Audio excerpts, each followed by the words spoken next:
नमस्कार दोस्तों, आप सभी का स्वागत है आपके अपने चैनल श्याम भाई ऑफिशियल चैनल में। तो दोस्तों, आज की खबर है भोजपुरी सिनेमा से जुड़ी दबंग super trending star Khesari Lal Yadav ji के बारे में। तो दोस्तों, आप लोग वीडियो को पूरा देखिएगा और जानकारी आप लोगों को पूरा बताई जाएगी। तो दोस्तों, आपको बता दूं, खेसारी लाल का आज सुबह में अंकिता फिल्म से बहुत ही लाजवाब ब्लॉकबस्टर होली वीडियो रिलीज़ की गई है।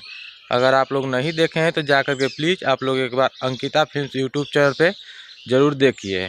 और दोस्तों, आपको बता दूं कि उस होली वीडियो के गाने का नाम है होली में गोली मार दी लवर, और इसको गाए हैं आपके चहते सुपरस्टार खेसारी लाल यादव, और गाने को लिखे हैं तीन लिरिक्स राइटर, जिनका नाम है प्यारे लाल कवि जी, श्याम देहाती, आज़ाद सिंह, और म्यूजिक को बजाए हैं आर्या शर्मा जी।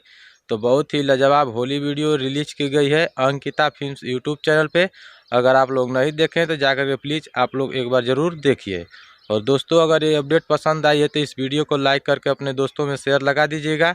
चैनल पर अगर नए आ गए हैं तो चैनल को सब्सक्राइब कर साथ में बेल नोटिफिकेशन को ऑन कर लीजिएगा, ताकि मेरी आने वाली अगली वीडियो आप तक सबसे पहले मिल सके। तो दोस्तों, फिलहाल के लिए इतना ही। तब तक के लिए देखते रहिए श्याम भाई ऑफिशियल चैनल। जय हिंद, जय भोजपुरी।